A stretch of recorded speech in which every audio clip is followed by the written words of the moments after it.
Am I live? Of course I'm live. Earlier than usual. It's bank holiday settings in the United Kingdom. People deluded. I'm back again. Thank you very much for tuning back in each and every time. First things first, I hope everyone had a great weekend. I hope everyone's having a great Monday and a great start to their week. I hope this week is filled with an abundance of riches for you lot, people. Hope you move that much closer to your goals, hopes, dreams, ambitions, and aspirations in your private life. Hope your health continues to get better or remains well, people. Please hit the like button if you're listening on YouTube. Big up to the Twitch gang. I appreciate everybody tuned in. Definitely after yesterday, innit? You know, top four hopes are still alive for Arsenal. Again, what a team we are. Our last 6 games has kind of shown we're a mixed bag. We can be our worst enemy, you know, 2 completely different teams, even though there's some certain good and bad consistencies that have remained over this 6-game period. And what I'm talking about is Southampton, Crystal Palace, and obviously Brighton. And we've just come off the fresh off 2 London derbies against West Ham United and Chelsea. Sandwiched in between that, obviously, you've had Manchester United. So it's a bit of a mixed bag. It probably shows why we're still fighting for 4th and nothing else other than that, because ultimately there's inconsistencies there. But it shows that we're our own worst enemies. And not just us, everyone. Whatever team misses out on top 4, it's not been because other teams are crazy better than yours. Specifically to Arsenal, it's about getting the results. And as I always say, at this moment in the season, you'd rather just get the results, then say, oh, maybe we could have done better here defensively, this, that, and the third, really, versus when we go back to Southampton and we've lost the game, people want to console themselves with the fact of allegedly we created enough chances, we had a lot of possession and expected goals and things. That's not how you win football matches. You score more than your opponent. And we've won ugly. Let's be real. Good, but certain moments we need to do much better, like in that West Ham game off the back of Chelsea and United. Defensively, game management, we're going to get into it. There's a whole heap of things we could do better. We could have won, lost and drawn the last 3 games, but we didn't. There was resilience, there was fight. People have come into the team and done their thing. We've got the result. We've kind of turned our form around, and again we're alive and kicking. And again, you know, today, this morning, West Ham, respectfully, it means nothing. The game's irrelevant. We need to act like we're still trying to win games because we have a resurgent Leeds team under Jesse March gonna go and want to prove things wrong. Again, you know, the North London derby is one thing, but we need to keep doing what we're doing. You know, hopefully if we can beat Leeds and Liverpool can do us a favor next week, then boy, it is what it is. I don't know, but yeah, man, we're gonna get into it from a tactical point of view. Please hit the like button if you haven't. Again, there was better performances than others, but it's all about the team, really and truly. So we'll get into it. The only thing I'm annoyed about is obviously Tomiyasu's got cramp. We hope that's nothing serious. And obviously we hope that XHAKA is nothing serious, really and truly. Eddie and Nketiah on smoke all of a sudden. I'm not sure about that, but big up to you. And on that, I didn't even put this on my socials, which I apologize for.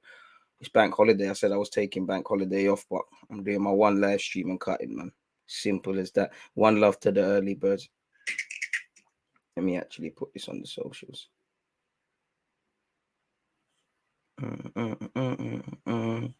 There we have it. No worries. And make sure you're checking out the reviews of the game, people. You know, more condensed and bite-sized and bite-sized ones and things like that. But yeah, man, we might as well, or I might as well get into it, man. Obviously, big up you lot. Man said, loved Arteta's post-match interview. When we don't play well, we need to learn to win ugly. Now we have to learn how to do so. And that's true. But again, I do think there is winning ugly, but too often than not, we're doing certain things, really. And I feel defensively, we're an improved defensive side. We're not a good defensive side, as I keep saying. We're conceding cheap goals. We've set ourselves high standards. The goal we conceded against West Ham was silly, and it was coming. They were targeting that side. They were putting in low-driven and high-driven crosses. The 2 against Chelsea, the 1 against United, the 3 against Crystal Palace, the 2 against Brighton, the 1 against Southampton. Whether it's down to game management, whether we're conceding on the eve of half-time like yesterday and Southampton, whether it's we've just gone in front and then we've conceded, basically like yesterday, basically like Chelsea, and definitely Ronaldo's goal against us. Obviously, we've got a young side and things, and this is certain inconsistencies, certain naiveties. It's part and parcel. Like, big up Aaron Ramsdale, big save yesterday. But I watched the game again before I came live. Now, I did think it was harsh watching it to Book Bowen, because I mean, yeah, he's died, but his leg's probably going to get broken if he don't come out the way. Looking back at that, I don't blame Ramsdale for coming off his line, but as great as Bowen is, there's a lot for him to do before he even troubles out the back of our net. Now, again, that's all speculative and here, there, and the third, really and truly. But yeah, man. So again, my point to say that is they're gonna have brain farts, really and truly. You know, in many ways, Tavares was terrible yesterday, and respectfully, he is a liability. Teams target him. Teams know what time it is. We said this before the game. You're gonna get some change out of it. He had a good game going forward, per se. I think people overrate him going forward, but he had a good game going forward per se. I think the build-up, I'll get into it from a tactical point of view, but I think the build-up to our first goal kind of sums up Tavares. You know, it's 1 step forward, 2 steps back. If you remember, West Ham have attacked, Tavares has driven us further up the pitch. He's actually got into their half next to their area, kind of, really, and then he's lost the ball. Then West Ham have been caught trying to play out from the back. Don't quote me, I'm sure it's Bowen. Odegaard or someone's picked their pocket, and Nketiah has made a run off somebody's shoulder. He's had a shot, he's earned the corner. Lanzini's been bullied by Holding. We've taken the lead, but teams know that you can get change out of Tavares, just like when Cedric plays, and you don't. Tomiyasu was rusty, but Benrahma wasn't getting much joy. Big up Rob Holding, man of the match for me, because he made 2 important blocks. West Ham tried to sheg him with VAR, and there was definitely another one where he threw himself in the way it would have been peak. But generally down the right hand side with Holding going over there and Tomiyasu, or rusty Tomiyasu, there weren't much change out of them, really and truly. Tavares, he's giving the ball away, he's playing miss sloppy passes. The build up to their equalizer is actually more or less happened because he's taken a dodgy touch, it's gone out of play, and then they've just sustained the pressure, and Holding's cleared the ball for us. He hasn't, we haven't been able to get near it. Declan Rice has put it on Kafau.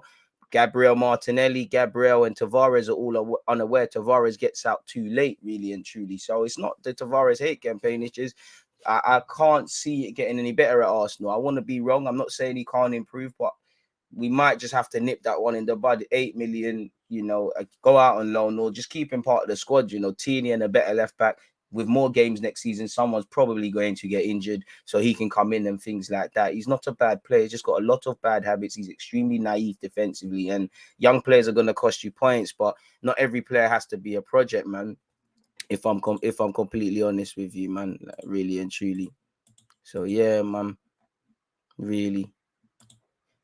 Facts, we improved defensively, but there's definitely still naive mistakes. Bro, no, you can't have a good defensive side if nobody's a good defender like that. Everybody's learning to be a good defender. I'd say the best defender in Arsenal's back 5, if everyone's fit, is between Tierney and Tomiyasu. It's not the centre halves. Tomiyasu's got a lot to improve. He's 23, he's not the finished article. Tierney as well, not the finished article. The centre halves, definitely not the finished article. And I would say one thing about Tavares is you can see teammates don't really trust him. There were certain passes yesterday, XHAKA, Gabriel in particular, maybe even to a degree, Odegaard, they slapped that to Tierney.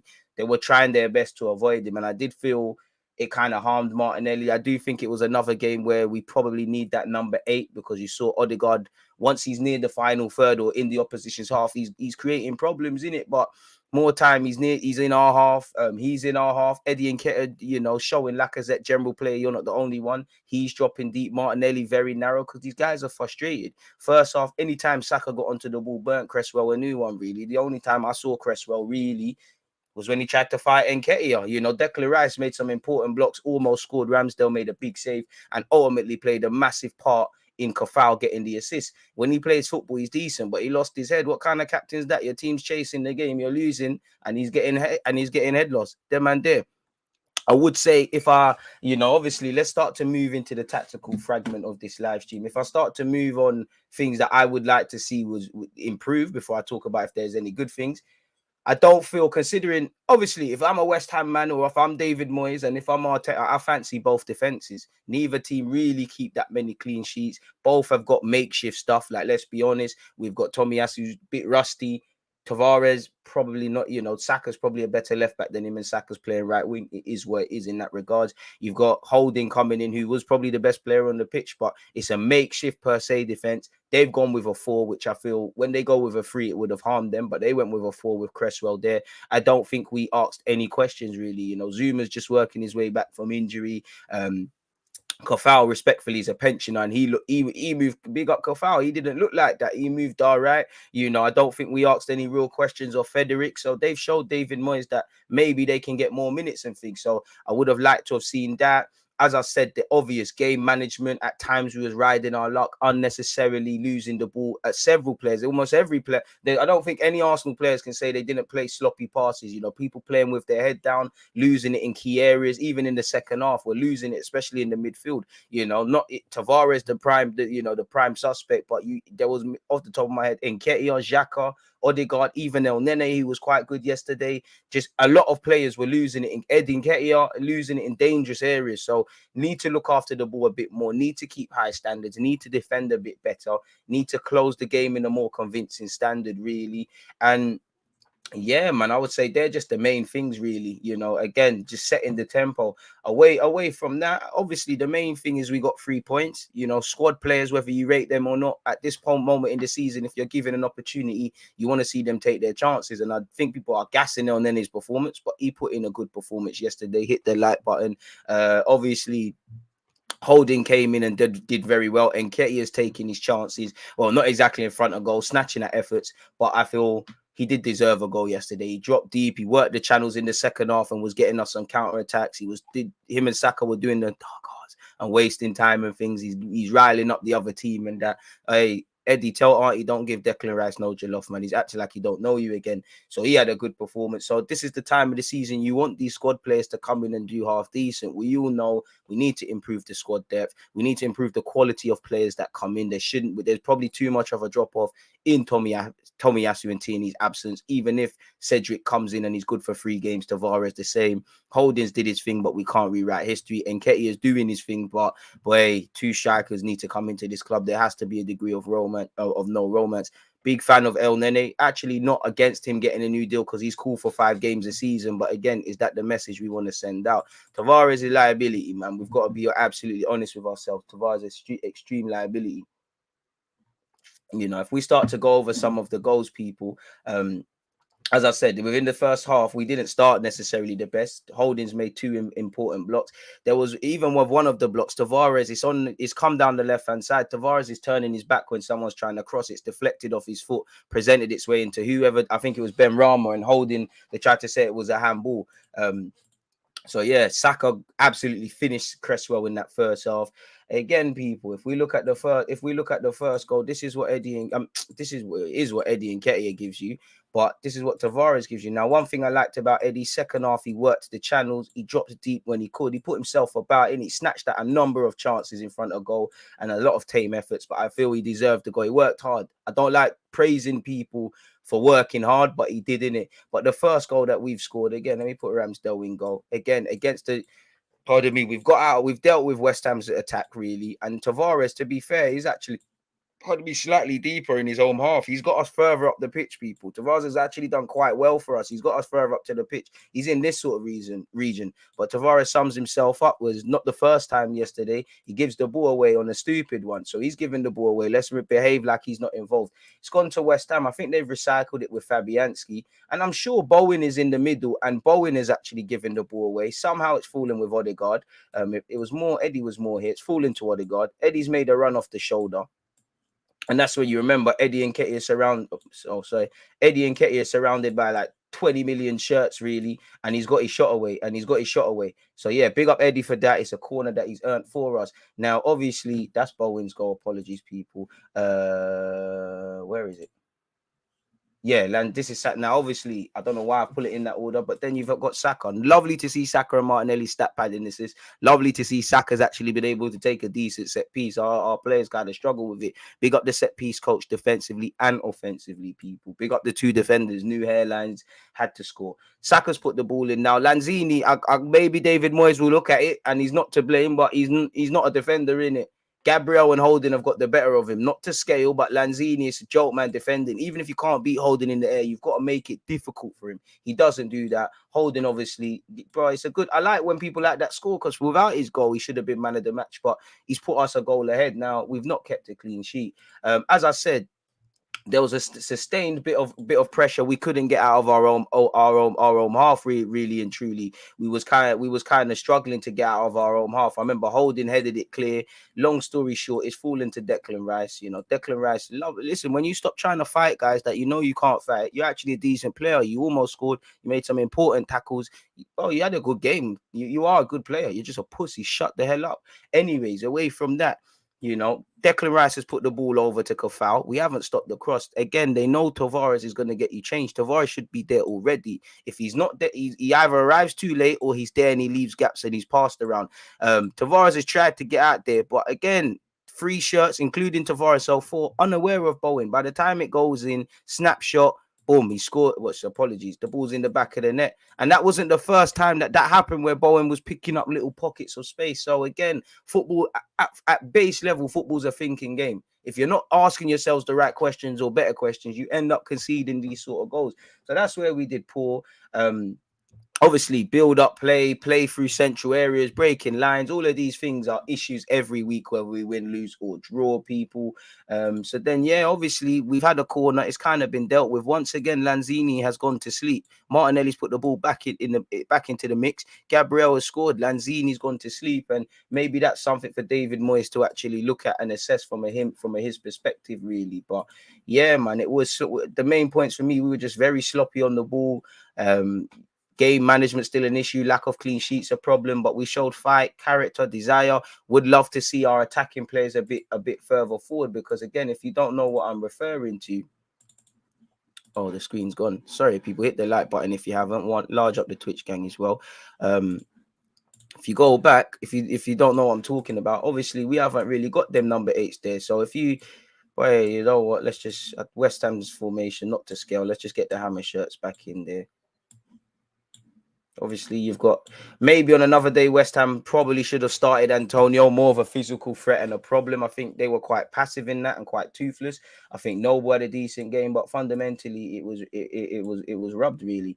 Now there was a point where, in fact, better yet, West Ham are kind of onto us, still not onto us, but we're in their half. Really, like we're in their half. They're in our half. Apologies. They've got a fairly high line. Let's get the other players in the mix. They've got a fairly high line. They're enjoying themselves. They've got a fairly high line, enjoying themselves all over the place. We couldn't get out. Now, we on the best of days, we can't play through central areas for as much as people want to waffle about XHAKA and all these things, bro. We haven't got that number 8 that's able to do it consistently, even with what Declan Rice was doing to a degree yesterday, especially in the build-up that we just said. We couldn't get out, man. Obviously, we're Arsenal Football Club. Players, bro, man are direct, but people want the ball to feet. Naturally, again, XHAKA's there, and I think XHAKA, him and Gabriel, you know, if it was Tierney, there's so many passes. Gabriel had the ball. If it's Tierney, he gives it to Tierney and we go down the wing or whatever. Or XHAKA might do that. But because it was Tavares, a couple of times we're overcompensating and we're trying to go long. We're trying to do the difficult thing. We're holding on to it. And that comes down to probably not trusting your teammate, really and truly. But yeah, specifically with Odegaard, because of the build-up play, whether it's because there's injuries, key players are not there. And remember when people said, oh, Tomiyasu will make Tavares look a bit more sharper defensively. Horrible, man. Horrible logic some people have. But naturally, Eddie, who, let me start naming things. Eddie's general play, he worked very hard yesterday. He wants to get onto the ball. You saw a couple of times and he did it quite well. He's dropping deep. Martin Odegaard, again, Odegaard's a bad boy footballer and whatnot, and we've become somewhat a right-hand centric team, or he was yesterday. He's dropping deep. If I can see Martin Odegaard, there's an issue. Half of Martin Odegaard's highlights we're breaking against the run of play. We're in the final third. Even if you want to say Odegaard's slight involvement in passing the ball to Eddie to then earn the corner. I want my players in the final third, but typically, Odegaard has to drop deep. Now, the good thing with Eddie is he's got pace. He's had to drop deep. Saka slightly deeper, Martinelli, because I actually feel at first time, I think he was quite poor and quite anonymous in 6 out of 10. But there was a couple of times he's being given the ball, hospital passes by Tavares, and it did look like, to a degree, Martinelli for me is overcompensating because he looked shook with Tavares, but he's being very narrow as well. Maybe the gaffers told you to do that, and that's it really. And West Ham clearly backed themselves, so this is one thing that kind of kills us. But this is what we see all game: kind of the defensive mistakes, the game management, the lack of central areas. You kind of sign up for this when you do or don't recruit certain individuals in January or the summer. So while I'm happy to win, there's just several things we could have done a lot better in it, really and truly, people. So it is what it is in that regards, man. We moved. There's a lot we could have done better, but fundamentally we move in it. So yeah, that's the tactical review for myself, people. Or analysis, whatever you want to call it. So yeah, that's the timestamp. We'll go over what MIKEL ARTETA's had to say, but I'm dissing you lot, man. Trust me, DG, not everyone can be developed. But you know what? He can be, Tavares can be, but it's like, bro, it's like buying different PlayStation games. Like, you can only really develop one and play one at a time or a certain amount. Like, you could complete Call of Duty, you could complete this game and that game, but you can't keep buying new things or new puzzles. And it's at the same time, to what end goal? We have a duty to help develop Tavares, like everybody. But is it a project worth it? Would you because you've still got to develop half the team? Is that one that we could loan out? I've just accepted Tavares for what it is, because I've told you from the start, Tavares is he's just a madman. Football's a thinker's game. He's 21. He's got a lot of bad habits. I still don't turn on the guy. I think there's something in him. But do you loan him out, turn him from an £8 million man to a £16 million man?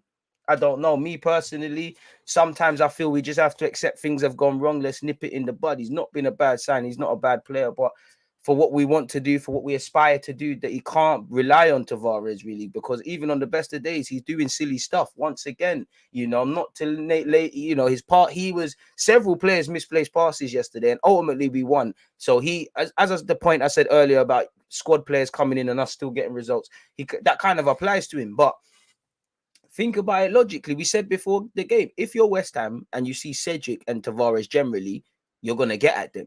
If you see Tomiyasu, you're going to think twice like you did, but he's a bit rusty. Your team's fancy Tavares. They're going to target that side, whether they're putting balls over the top, playing 1-2s, capitalizing on the space he's leaving in behind. Much like United, they were, the whole point of the whole Ramsdale conceding the foul allegedly against Bowen. Tavares is out of position, bad habits, badly coached throughout his career, clearly relearning defensive output. Maybe we just loaned that out. But there's just something likable about Tavares. But teams target him. Teams target him. Teams know you can get a bit of change. I can only comment on what I see. Manchester United home and away. That's 2 games. Nottingham Forest, Selhurst Park, Anfield, Liverpool, if you don't know what I'm referring to. Yesterday, Man United at home, Chelsea away with Azpilicueta. He's not alone in these mistakes, and I hope in the grand scheme of things you're learning fast and hard, but there's an issue there, really and truly. I'm screaming new left back that can, even if Tierney's fit, he can chat to him. So it's them two for me. You could be part of the squad, knowing us. People drop like flies. There might be an opportunity for you. Arsenal fans, some of you rewrite history because some of you sat there and said Tavares is the best left back at the club and entertained the idea of foolishness of him playing right back. He's got a lot of bad habits, man. We're not going to play, even in the back three, those are highlighted. It doesn't matter if you're in a back three or whatever. You need to think football at fundamental level is a thinking man's and woman's game, Oh, I need to drop back. I'm out of position. It's a thinker's game, and he's relearning a lot of things. And it might just be one that just Arsenal need to nip in the bud, man. It might not be one. You've got a lot of project players. I'd assume that, considering we've started this average age of 23, there's a couple of others. You've got 50 million Ben White, you've got Gabriel, you've got Saka, Smith Rowe, Martinelli, Lokonga's there as well. Plenty of young, other tried and untested players and raw players. Tavares might be a bit too raw. as I said, in the grand scheme of things, I hope he learns from it. But you're old enough to learn, and again, me with little resources, and you, we can picking up themes. So you with all your information and all the resources you have at Arsenal, I can't lie, I should stop seeing certain things. I don't think you've ever looked anything close to solid defensively. Yeah, you go forward and you're involved, but it's extremely overcompensating, really. And I do think it harms people. It harms Xhaka, it harms Gabriel, it harms our build-up play, it harms the balance, it harms the confidence. He's not alone. If we lost or drew that game, Tavares, but bruv, take away Tavares, nobody would have done enough, really. So it's a bit of a mad one, really. Whether we win, lose, or draw, that's it. We're talking about Tavares, and I just don't think he's levels. Like, you don't think, you aren't too unpredictable. He could be part of the squad. There's games for that scattiness and unpredictability and things like that. But I think it's a lone thing for me personally, man. Really and truly. You just see, I can't lie. Someone should get fired, whoever the analytical team suggested him. But yeah, man, Nuno Tavares needs a loan. At least they can learn these things and do it elsewhere, man. Come on, Eid Mubarak as well. Legend has it. And then they taught Perlo how to pass. I hear that, man. What's happening, DG? Declan Rice jealous of our British English contingent. He should snub Chelsea and come play for the boys. That's probably what he's doing. Oh, look at me. I'm a Chelsea lad.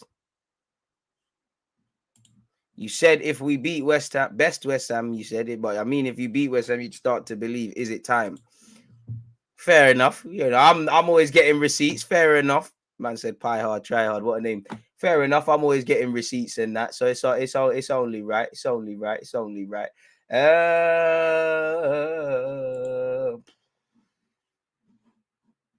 Let's see our games. Let's see our games. Let's see our games.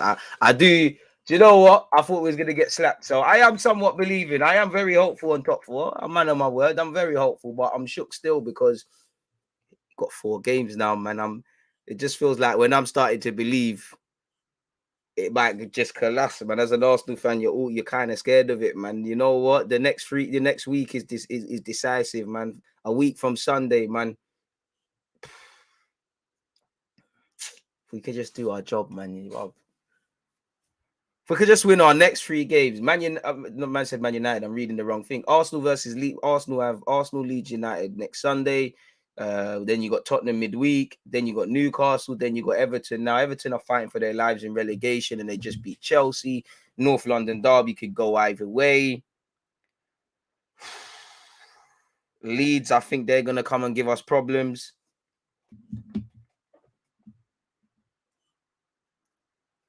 I think 6 points should do it. You know, don't get twisted. 9 is what you need. You got, for me, win the next 3 in it. Or bet I would love to, win 3 out of 4. I'd love to sit here and say we're gonna smack Spurs, but if I was a betting man, I don't know. First time for everything. First time we've been involved in a top 4 fight for a hot second. But when was the last time we beat them at their place? Much less done the double. It'd be amazing, and the Amazon documentary would be amazing. Slap the like button, YouTube gang. So I don't know. I think you need to be perfect against Newcastle. I think that's where we might crumble. 8 p.m. kickoff on a Monday against a resurgent Newcastle side. Joe Willock is written in the stars. Eddie Howe and that. You got Lampard. You got Jesse March. So it's far from concluded, man. And let's not get into that trap of sitting there and looking at the games and saying this, that, and the third, because the last 6 games where going into this 6-game period where it started with Palace and ended with West Ham, we said this will make or break the season. And like I said at the start, it's been a mixed bag like us all season. We've gone from getting relegated to potentially, man, even talking about third. By God's grace, Chelsea make that available. So I definitely believe it's as simple as that. Win your next games, but I do think you need to get 9 points from the next 12. So I definitely believe it. You've got yourself to this point, innit? You've got yourselves to this point. Don't let yourselves down, sort of thing, man. Really and truly. So let's see, man. Let's see. But I am somewhat believing, man. If we look at some statistics as well, because I don't think we did that, to be fair to Eddie and the rest of them people. Statistically, Arsenal have the 3rd most wins in the Premier League this season. So there's progress to be made. And maybe we can start to trust the process. Let's go on the Twitter account or Bruno. Gabriel has scored 7 goals for Arsenal in all comps, with all 7 coming from corner situations. 5 of those 7 goals have also been assisted by fellow Brazilians, 3 by Willian and 2 by Martinelli. Arsenal have netted 47 times away against West Ham in the Premier League, which is their highest haul against any opponent. At least we'll be in Europe in some capacity next season, so we're going to need a bigger squad. So maybe Elneny might get his new deal. I can't lie. If I'm Eddie, I hope Eddie signs a new deal. But if I'm Eddie, I'm not signing it. I've put myself in the shop window. I feel you're developing a lot. As I said, Eddie Nketiah, before he used to, if we use this as an example, let's delete everything. One thing about young players, and the only Eddie still got it when he's missing chances, he's going and all of this. Stop going through the motions and doing the cinematic things, people. Eddie, at times, he used to just wait for things to happen. Now he's working the channels. He's dropping deep, winning fouls. He's trying to he's fashioning shots. They're meaty shots, but he's about in the game.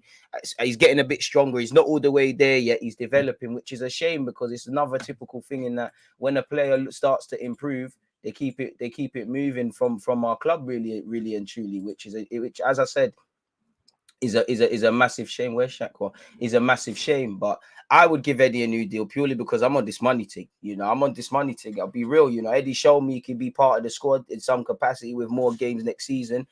If Arsenal are bringing in Gab Jesus and another striker or 2 strikers, that's you in trouble. There's a lot of games, and even as you've seen, there's times for squad players and whatnot. But if I'm Eddie, I'm keeping it moving. I think he was good against Southampton. I think your 2 best games this season, well, your highlight of the season is Chelsea. He had no goal, snatching at chance. He should have scored in that game. Should have bagged against West Ham. Very good game. Proactive, 1 fouls, doing what we needed to do, really. So I would give him a new deal for Peas. You go out on loan, Peas. Or if you want to be part of the squad, gas him up. I want Arteta to lie to Eddie Nketiah. Tell him everything under the sun because that's money there. If I'm a German team or foreign team, I'm licking my lips and laughing because I'm going to go and take Eddie for free. I'm going to have him for 18 months or so, and I'm going to sell him back to the very market that let him go for free for a little sell-on clause and big P's, really. Really and truly. So big up Eddie, big up Elneny, big up holding these squad players that have come in, bro. Even Tavares, end of the day, Tavares a madman. Shown it against West Ham, showed it in the last 2 games against United and Chelsea. But he's coming to the team. We've done something, and that's I want to speak about it separately. Obviously, I don't advocate cutting up the squad because our squad depth is atrocious. But I do think there's one byproduct of that. There's a bit more togetherness developing when Leno's coming to the team, when Laka's coming to the team, Tavares. There's just I'll do a separate vid on it, people. But there was hella statistics that were doing Eddie Nketiah some justice. Eddie Nketiah versus West Ham, folks. 100% take on success. 49 touches, 9 duels contested, 1 possession 8 times, won 7 duels, had 6 shots, had 6 touches in the opposition's box, 4 shots on target, 3 take-ons, and 1 2 fouls. And I think he's had more shots than there was a statistic that he's had more shots than Lacazette he had more shots against West Ham than Lacazette had in the last 9 games, which again, it's not a Lacazette hate campaign thing. It's just, bro, man, have to shoot, put yourself around the bars on the floor. I'm just happy because Eddie Nketiah is winning fouls. He's running off the shoulder. It's nice to see a striker have a bit of legs. Arsenal have won 3 consecutive Premier League games, with each coming against opponents starting the day within top 7 positions. And we've done this with injuries in an 11-day period. On one hand, I'm not praising Arsenal for that because that's not praise. That's the territory we've been in. That's the territory we're going to go in. Whether in Europa League or Champions League now, we are now a team that's going to be played twice a week. There's no excuses. But at the same time, big us up for that one, really, because the narratives that the media would have read would have been completely different. Big up Bowen, he did his thing. Where's all them Arsenal statistics? I don't care about none of this. Oh, Arsenal only Gabriel Jesus has assisted or scored in 58 of his starts in the Premier League, the 4th highest rate of any player in the comp's history. He's up there with Aguero, Salah, and the save the best till last, Thierry Henry. Being linked with Arsenal will do that to a guy, really and truly. Hear that. I'm a bit disappointed. Where's all them Arsenal statistics? You're annoying me. So let's go on Shakwa. Smash the like button if you haven't already, folks. Please, appreciative of that one. 4 games, man. 4 games. I'd still rather have Spurs' games minus the Liverpool. And I see them beating Liverpool. Liverpool don't allow me in it. This is the dodgy part of the season. So yeah, that was you, Shaq. You're not nice enough. There it is. Eddie Nketiah has had as many shots on target versus West Ham as Lacazette had in his last 9 Premier League games. Deserved a goal based on his work rate, but he put in a shift still. He put in a shift. Rob Holding, man of the match for me. 100% duels won. 78 touches, 6 duels won. 8 duels won. 100% of them won. 7 clearances, 6 aerial duels won. 3 block shots, 2 very good blocked ones in particular as well to deny goal scoring opportunities. Deserved his goal, man. What a new hairline will do for you. Arsenal now unbeaten in their last 6 games against West Ham, people. Important 3 points, as it said there. Lautaro Martinez has now scored 40 goals in 9 last 10. No centre back has scored more goals in the Premier League this season than Gabriel Jesus. I mean, Jesus way too much than Gabriel. 3 of the 4 of like man. 3 of the 4 have come away from the Emirates. More than Lacazette. I mean, Declan, you had a good game. You see, when you're not trying to fight and be Johnny Big Bollocks, pussy, you're actually a good footballer. You're a good youth, man. Nothing wrong with it. Play your position, man. Like, fam.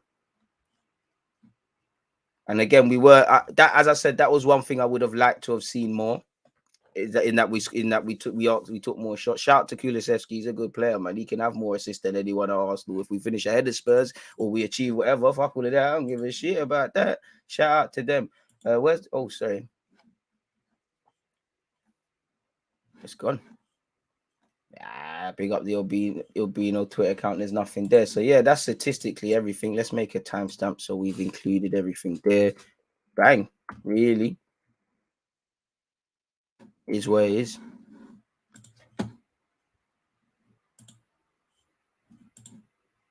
Need to cut our losses on NUNO. Would rather DG in the team. And someone asked for the clip. I played centre mid last Sunday. Well, this Sunday, yesterday, and put in a shift. So get me, man. Can do a couple things. Come on, man. Imagine me and Martinelli on that side. Oh, there's similarities with Tavares, though. I ain't gonna lie. I ain't trying to defend either. Really and truly. Would rather Guendouzi than Lokonga. I don't know. Hey, why did Lokonga shoot? That was one meaty shot. He should have taken it to the corner flag. I get it though. Looks a bit more seasoned. I can't lie. Both of them, in Tavares and Lokonga, need to hit alone. But I'd rather persist with Lokonga, man. I think I think he could stay here and do a thing, man. Would you give El Nene a new contract? No, if I'm honest, no, he probably shouldn't. Again, he's cool with being on the bench. I do think history is rewritten based on these 3 games and stuff, and I do think people overstate and overrate certain performances. And the same logic is kind of with Lacazette. If he's happy to be around, be on the bench, be called upon, fair play. But again, that doesn't necessarily set the best precedent, really and truly. I'd rather just bring in new individuals, really. Surprised as well. Bro, we're putting ourselves in pressure, man. To be fair, DG Bowen's goal came off as a deflection. If it didn't hit Gab, the ball would have been tipped wide. I mean, I can't go with ifs, buts, and maybes and all of those sort of things. If you arrive too late to the bus stop, you don't make the bus. If you're too early, you're sitting there and waiting. I can only comment on what's being said. And in the build-up to that play, we could not get out. West Ham turned it on a bit. You know, the play's gone out with Tavares on the left-hand side. We've dealt with the initial threat. Holding's headed it. West Ham are recycling it. It's a fantastic pass by Declan Rice out to Kafau. That's the first problem. Nobody's out to Kafau. Nobody's followed Bowen. It's too late by then. Simple as that. And even Gabriel, there was one incident. Gabriel, there was a poor header. He basically set up a West Ham man. So there isn't, to be fair. I don't understand that really, because there was many different phases of play. It could have been phased out. Please watch the game again twice.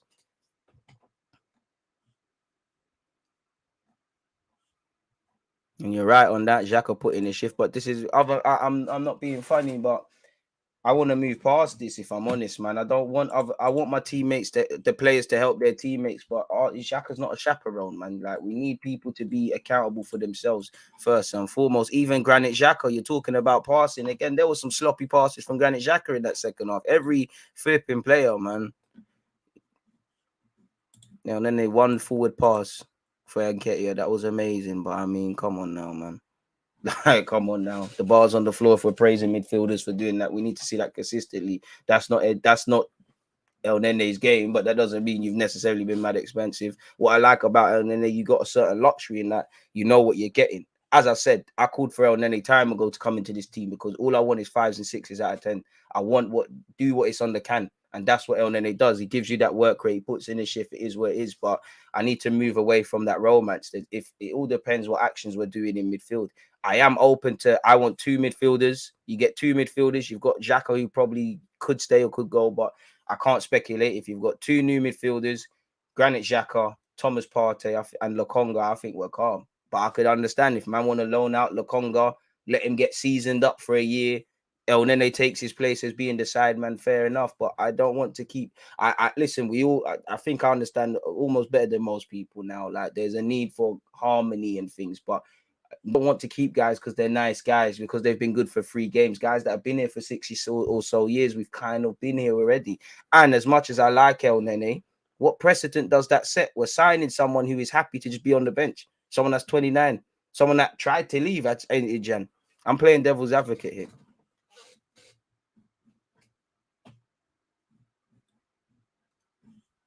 Tavares on hella accidental drillings, bro. Hella accidental drillings, bro. We actually need El Nene. I wouldn't say need. There's an option to keep. If you're ever having to need El Nene, then that says everything about where your club wants to go, really and truly. I'm not a fan of rewriting history based on this last 10 days of the Premier League action, man. According to Arteta, he might play Cedric right back and Tomiyasu left back soon if Tavares keeps playing like this. I think he's taking his words out of context. Just play Saka at left back. I hear that, but he gives us too much on the right hand side. And if you're not going to integrate Pepe, then it is what it is, really. Tavares has the chaos factor. Yeah, we know that. Right. And gives opposition problems. Again, I hear you, but to play devil's advocate, no matter how much the game advances, if you're a fullback and you're not in the team for your defensive qualities, what are you doing? It's like a centre back not being there for their defensive qualities, or a striker not being there for their goal scoring qualities. Kind of things that we've kind of been as an Arsenal fan. It's a dangerous territory to be in, man.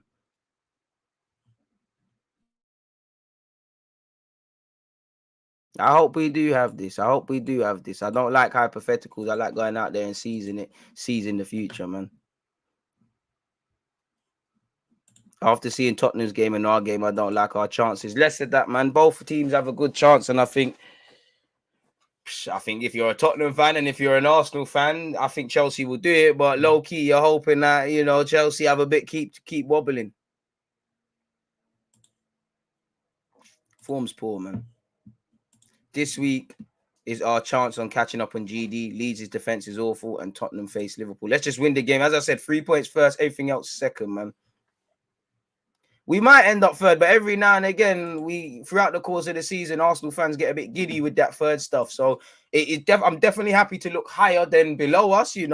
Keep doing that, but let's just keep cool heads. Just keep doing what we're doing.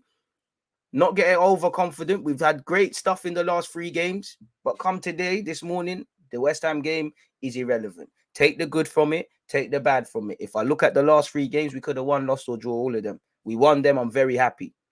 But we know every Arsenal fan, even if you like to just the result, makes you see things that you never necessarily saw. Defensively, massive improvements, and it's not just the defense from start to finish. Being a bit more careful on the ball because we have been giving away stray passes. Our high line, we play a high line. I like that. That's what we do in it. Be a bit street smart. Obviously, Liverpool are better than us, but the way they deploy their high line and catch man offside, and certain people are not caught out in gaps as much. These are lessons that these young boys have to learn. And arguably, I know we're talking about this season and top 4 and this and that, but the work needs to begin for next season. There's no point making these mistakes if you're going to do the same thing next year. It doesn't make mistakes. That's why I hope someone like Tavares, you're learning because you've been there enough times. We're at the point Arteta can give you everything and stuff, but you have to want to learn yourself, man.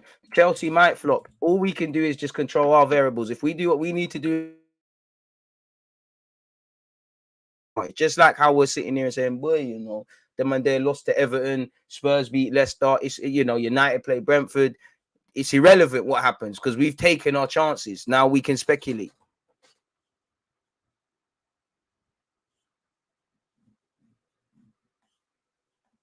Don't get too hung up on top 4. We have a very good season. What are you on about? If you don't get top four, from the position that top four became something of a natural thing for Arsenal, if you don't get it, it's irrelevant. What are we trying to do? Top four and beyond. What are you talking about? Good season for what? Yeah, there's been good and bad moments. You know, I'd say the most important thing I'm happy about this season is that Arsenal fans and the club were on the same page. There's something to believe in. You know, the fans, them home and away, abroad or not, everybody's singing from the same hymn sheet. I like all of that. But what? What? This ain't Sunday League. You're not some shit team in Division 5 that loses every game, bro. Like, if you mess up top four, question marks. Yes, sit there and say we weren't expected to get it, you know, Europa League, blah, blah, blah. But what we talking about? If you don't get top four, it's a dead season. If we were in Europa League, that's calm. That was the aim. That's not overperforming, you know, and really, it's not an achievement because we fucked ourselves up. We took 2 steps back to back 8th, and now we're back to 6th. We can't praise that. Arguably, I don't want to praise 4th because there's no trophies for that. But it's a platform. That's dead, man. That's dead. I don't know about this. We are getting top 4. This generally the first time I said it, but I don't know. I don't know what the league table is saying, innit? I don't know what the league table is saying. All I know is that if we win our next 4 games, or if you win 3 of the next 4, do your job, innit? You know, all that matters to me is what the league says come game week.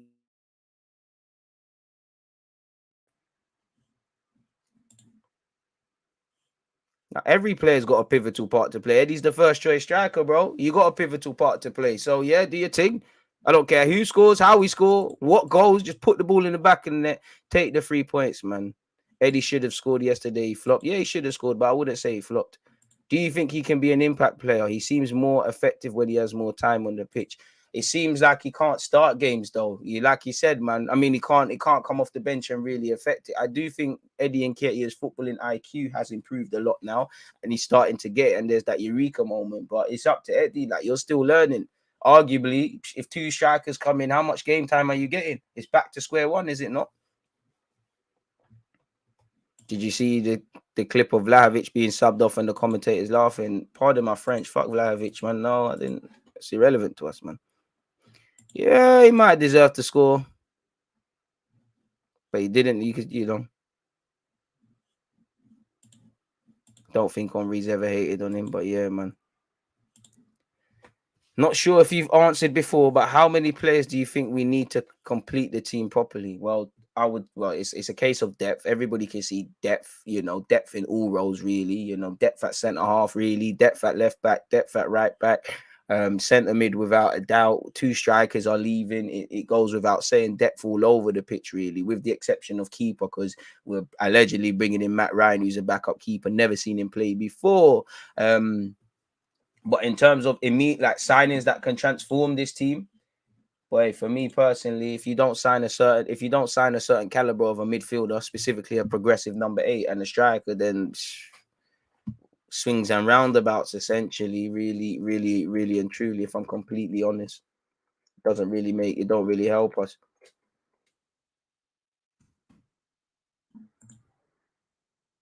Sorry, folks. Just making a timestamp. Do you think we'll make it past the Champions League group stage? I don't know, because you have to be in the Champions League and you have to know who you've got. What I would say is that should be the minimum. Just get out the group stage and, boy.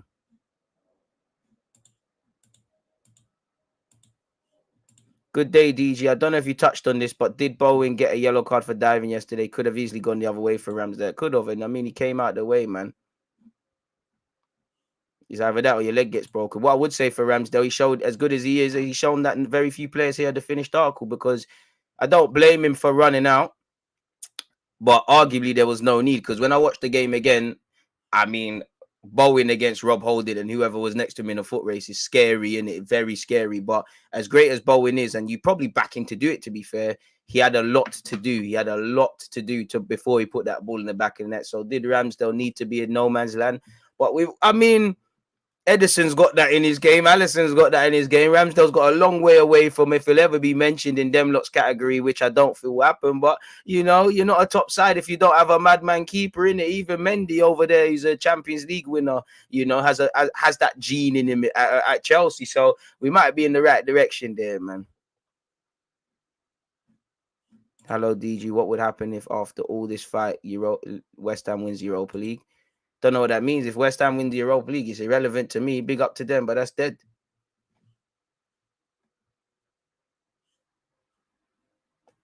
It's got good artists. It's up to them. I don't give a shit about that. You'd have to ask a West Ham fan, not a clue.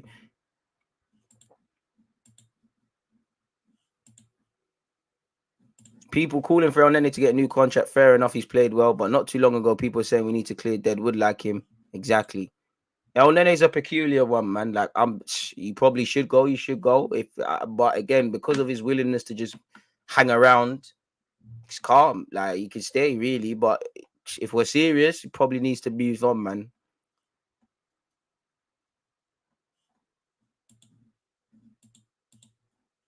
Just fans get too emotional, rewrite history, man. 2 weeks ago, people were not saying this.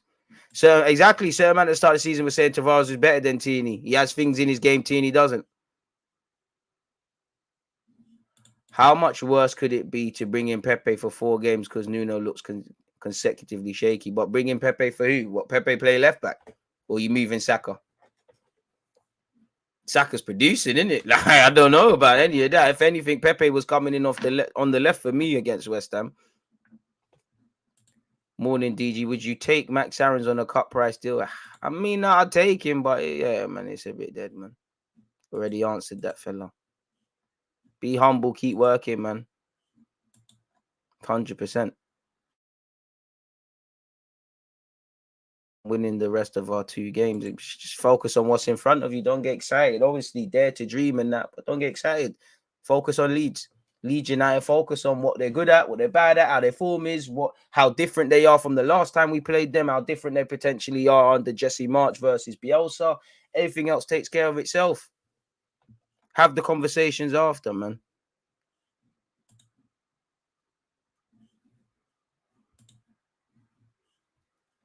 I saw someone tweet give Nketiah the 14. Shameless. Crazy, man.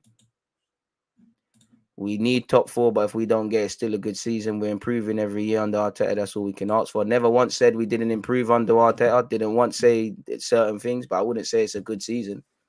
It's a season of just progress. It's a season of progress. Progress doesn't always have to be good.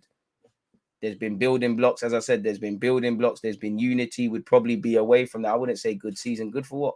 We're Arsenal fucking football club. If we're not challenging for league titles, even consistently getting fourth, what the fuck are we? We ain't even doing the FA Cup thing. What the fuck are we talking about? What are we talking about? This is what I mean by either the standards are up really through the roof in that there's no, that people don't give the club or the team time, or people find benefits from that. And this is the same logic that says, oh, against Southampton, we had more possession, we had our expected goals. That's bullshit. I'm sorry. You know, if we get top 6, that's calm. You know, it's something to build on. It's not a good season, not necessarily a bad season. It's just one of progression. If you get top 4, that's overachieving. That's a good season. Man, allow it, man. Stop it. Stop it. Stop it. Top 4 doesn't necessarily correlate to having a good season, but stop it, man. Stop it. Stop it. And to the degree you don't get, as much as I love the improvements that MIKEL Arteta is making, when I look at it on a cynical one, you don't get praise for righting your own wrongs. You don't get praise for doing the minimums. Pep Guardiola does not get praise for improving players necessarily. Klopp the same. You know, you don't get praise for doing the minimum. You lot always say, oh, you're so consistent, DG, etc. on content. I should not get praise for that. That is the minimum. You do not, bruv, you don't get praise for that. Especially righting your wrongs. Like, you don't, bruv, I can't praise this team for consistently playing the same players. What I can praise the players in the club for, togetherness, there's spirit, there's intent. You're seeing what other coaches away from Arteta and top of Arteta, improving individual players, the set piece gaffer, Albert, the togetherness, winning ugly, you know, but there's still not enough. Like, come on now, man. You lot, the thing is, you lot look at this emotionally. You know, we're the worst team ever when we was losing 3 games. We're the best team ever. People wanted it and then they got. Now it's all new deal talks, and the same will happen again and again. Oh, allow it, man, please. Respectfully, man. Come on. It's a season of where we've given ourselves a foundation, but then, man, it's like you're building a new house.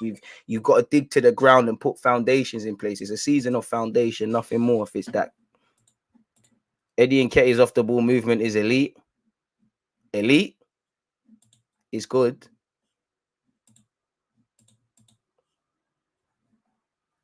Right. As I said, top 6. What you should be doing. Top 4, Arteta gets a new deal for me. You finish below that, which isn't the case. Crazy stuff, man. Yeah, Saliba was terrible against Lyon. You know, no one's gonna waffle about tackles against PSG, but he's 21. He's gonna do dumb shit. He's gonna have inconsistent games. Standard procedures. Just hope he learns from it. 3 or 4 strikers. You're bugging, man. Man said 3 or 4 strikers. Same for De Gea. Can't kick, but apart from that, he's good. I'm hearing that Guendouzi might want to come back and prove himself under Arteta. Did we hear that? It's just a formality. Who can take on in his place, bro? This is fuck's sake. This is the talk of no one can play, no one can replace Xhaka, no one can replace El Nani. What do you mean? You've got Lokonga there that could be the side man. You sign better midfielders. You've got Xhaka who's quite durable as well. What are we talking about, bro? He's played 10 times this season. As much as I'm fond of El Nani, what are we actually applying common sense when we're making comments? Like, this is someone that's made 143 appearances for Arsenal Football Club, and certain things are only being said now. 79 of those since he signed for this club have been in the Prem. What does that tell you? He's played 10 times this season. 3 90-minute games in off the trot. Shout out to him. But prior to that, for the last 1, 2, 3, 4, 5, 6, 7, 8, 9, 10 games benched. And then he did have AFCON. But these are guys that, of course, you know, you want your squad players to come in. But let's stop this rewriting history stuff, man.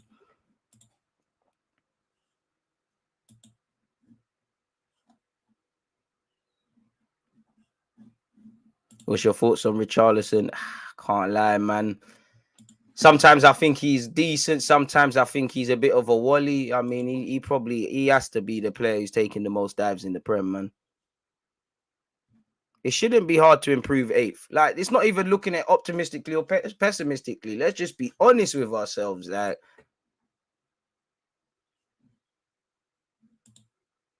come on, man. Transitional period, being a sideman on the bench, I'm cool for that, man. The fan base needs to raise the standard of the football club. This is the thing. There's no balance. There's no balance. We're a mixed bag as a football club. We've done mixed things this season. Relegation last year, top 4, man. Are looking at top 3. You know, all these things. Our last 6 games, lost 3, won 3. We're a mixed bag of a football team. So we have to apply logic, man. You've got to be a bit fair to the club, and you do have to demand more. But at the same time, you have to recognize where we're at, what we're trying to do. And I feel based on what I've seen this season, regardless of how it ultimately ends, the summer we had, I'll give the club a bit of a blight. Of course, we're going to sit there and say, January, this, that. Why are we betting on this player? Why didn't we get the depth in, you know, in these certain games? Again, for me, regardless of how the season goes down, games that we need to look for improvement. The 2 against Palace, the 2 against Brighton, you know, United and Everton away, holding on to leads from winning away from home from winning positions. If you can't do that against Everton, who was shit at that time, are you going to do that in Europe? So we need to apply balance and realize where we are. But at the same time, the standards have to be kept. You know, just because you're young doesn't mean you don't do certain things. In the same time, when we pray, one thing I hate, and I know there's a lot of vested agendas, sorry, but if you praise with energy, if you critique people with energy, you have to praise them within. Just like Tavares, he was shit defensively yesterday, but in the second half, he made one good header and he swept up well for one. I feel when we do well, everybody wants to chat positively. When we lose, it's not about talking negatively. It's just comment on what we've seen in front of us. Really, you know, there's a lot, and I know football's an emotional game, but it does become quite frustrating. Thank you. This season was just development. The underlying metrics show we haven't really improved, but we have a base. We have a base. I personally think we've improved defensively, and there's stats to show it, but there's also stats that probably said we haven't. You know, we're an improved defensive side. We're still conceding some Calam goals. We're still not dominating games in the middle of the park. We're still not really the most street smartness of teams, which is going to be a problem next season going into Europe. Cool. We'll learn with experience. There's no need to paint it as super negative, and there's no need to paint it as super positive. Let's just be honest. We're a team in transition. We're doing all right. Champions League can help us skip some steps. Hope it doesn't lead us to complacency and think certain players are better than they are and things like that. I hope we use it to build upon and do what we're doing. But yeah, man.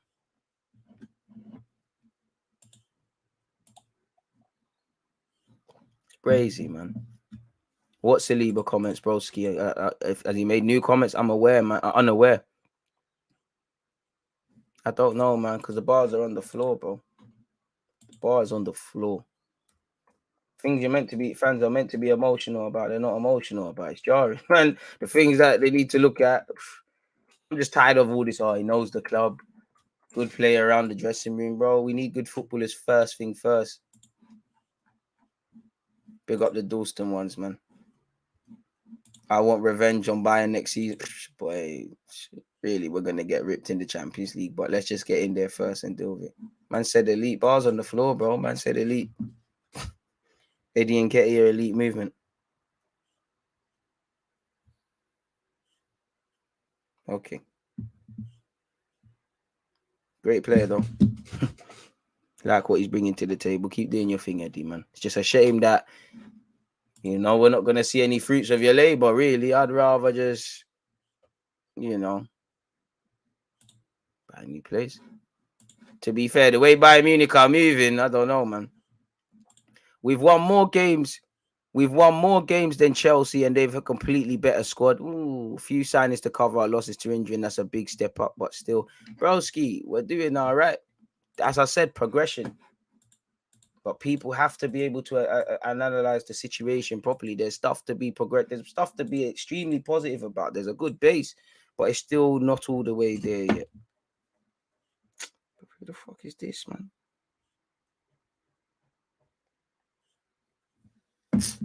Guys moving mad. Leave me the fuck alone, man. Sorry, people. Mad. And I would say the main positive for me this season is that, we got something. All I've asked on YouTube is for us fans to have something to believe in, man.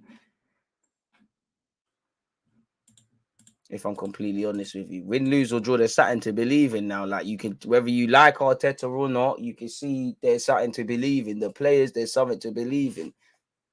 That's the only thing I wanted. Like, and at least we have lost some cheap games, but at least we're going down fighting, man.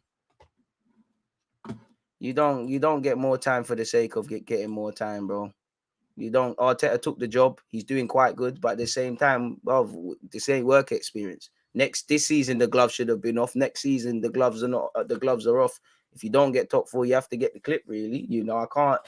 You need to do your job, really. We can't keep doing this, not signing the midfielder because we don't know what's out there. Another manager. If we're meant to, we're not Leipzig, we're not Dortmund, but them man always clone the next manager. They got a similar sort of project to us, completely different. I love Arteta. I want Arteta to be the guy, but I don't love him more than I love my football club. And I do think there's too many fans that are vested in seeing Arteta fail or Arteta succeed, in which, speaking for neutrals, bro, I don't want Arteta to fail. No one wants it. It doesn't help me as a football club. I want this guy to somehow go on and do what Pep and Klopp and these guys are doing and things. But at the same time, it's not Arteta robust. And I think there's just too many Arteta haters. There's too many Arteta apologists, and it's quite jarring. If I'm completely honest with you, you get more time by getting top four or staying on course for top six, which he's done. He deserves that. He was probably never going to get clipped because when we was doing rubbish, there was talk around new deals. But your time is earned. Look at Tuchel. I know Chelsea's a different entity, but he's messing about. You all know what the writing could be on the wall with certain things. There's that, and that's the only thing I would say as a football club. I want that healthy pressure on MIKEL Arteta. That help, because I know he puts pressure on himself. I know he strikes me as someone very driven and determined to succeed, and all of these sort of things.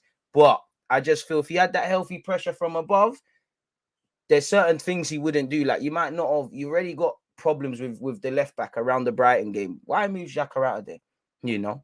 These sort of things. We got to remember, same way the players are learning, he's learning. And one thing I think fans fail to understand, old habits die hard, Some of you probably been smoking more years than I've been alive, and you're getting onto Tavares for consistently losing the ball. How many of you have tried to say, I'm quitting? If we applied ourselves to the same high standards, we might have a bit more of a blight, So I do think it's harder than people giving credit for. I do think that, but I just feel there's no in between with MIKEL Arteta. There's these apologists, and then there's these haters. The haters are making bare noise now. Even they're always trying to hit man over the head with it. The one they're trying to run now is Pepe minutes. I love Pepe. What I mean by that is I think he should be playing a lot more. But we're winning games, bro. Like, I just think that's another thing Arsenal fans do. This guy's been unlucky. That guy should been unlucky. This guy's been unlucky. They're all calling Lokonga shit. They said he was unfortunate to be dropped. The same goes for Ainsley. The same goes for others, bro. This is the harsh reality of football. Man get dropped at Liverpool and City all the time. It's crazy, man. We've made some progress, man. This is I don't like to say I've seen my team win league titles, man. I don't like to say season to be proud of and things like that. But for want of better phrases, it is even if we finish out of the top 4, I think it's a season somewhat for some pride because we're singing from the same hymn sheet. A lot of what fans wanted to do, we can see it. We've actually had a decent summer, fucked up in January and whatnot, but decent summer. In theory, the players are doing things. As I said at the start, I feel I don't praise the club for not bringing in people in January, but I think one byproduct of that has been there's been even greater togetherness within these players. When Leno kept his clean sheet, when Laka scored his first goal the other day, you know, when Tavares has half done all right, even when he celebrated, when El Nene is doing his thing, I like to see that. But at the same time, I want those long-lasting changes to be placed at the feet of people that are going to be here because even Rob Holding yesterday, you know, there's that togetherness, but that needs to rub off on the Smith Rowes, the Sakas, the Gabriels, the Whites, people that are going to be here long term. You can't really say El Nene, Lacazette, even Rob Holding, as much as Arteta likes him, Tavares, based on this mixed bag of stuff. You can't say these men are going to be here forever. So it's a very thingy one, man. But I do think that's one benefit of having a smaller squad. But at the same time, you know, these are not. It just feels like these are not proactive consequences. We're doing these by mistake, you know, and we're just finding ourselves here. So Eddie and Nketiah as well, lovely to see. You know, I do hope some of you, you know, if anyone has to get new deals, I'm not here. I'm here for Eddie and Nketiah for the bands, and El Nene knows he's a side man. That's cool. You know, El Nene knows he's a side man. He's on staying. But if we're real with ourselves, man should be just buying new players. Let's be real. If we was certain other clubs, we should just be bringing in new individuals. I always give the example. You might go through your wardrobe and there's clothes that have seen better days. El Nene is like a jacket that is not, you forgot it's in there, you know. You might convince yourself it's a good jacket. It's a designer. I might have paid bare peas. There's emotional thingies to it. But you might just need to dash it, you know. El Nene tried to leave in Jan, so he's thinking about football as well. Nah, I don't know. I've seen us win titles, man.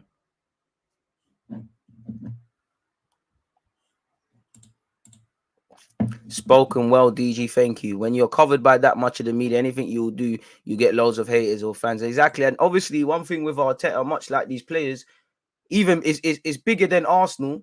This whole potential thing, this potential, just in life, you know, one of my biggest pet peeves is potential. Back in the days, and I'm only 27, but in the first half of my life watching football, for man to say you got potential to do this and that, you had to go out there and do it.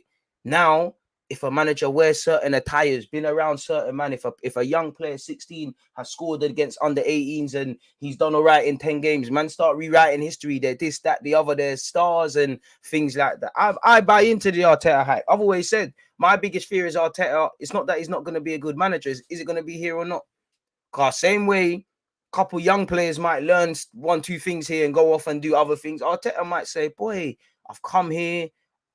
By God's grace, I've got top 4, even though I wasn't expected to do that. You know, bare things. There's been crazy, you know, the turnover of players since Arteta's come in. Obviously, some of it's down to him, but it's unimaginable. You've had wage cuts, you've had big personalities, you've had stuff off the field to deal with. He's had a whole heap of things to deal with, really and truly. And you know, it's almost like a guy that has never been swimming before.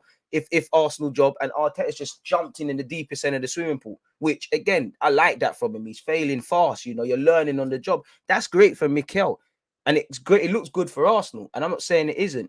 It might not necessarily be good for Arsenal Football Club because if it's all in vain, he learns everything he needs to learn. He moves away and then he goes to a next club and said, oh, I did that at Arsenal. That didn't work. So let me do this. You know, you learn. So these are the certain things. And this is where I just feel the board. If there was that healthy pressure, if them men were on winners, because I've never had to doubt Arteta. I've criticized and praised what's going on the pitch. You, Emre, Wenger, I've never had to doubt what you lot want. You've all wanted to do what you're doing for Arsenal Football Club, but there's been different managers now, directors, other dons. The one thing has stayed the same.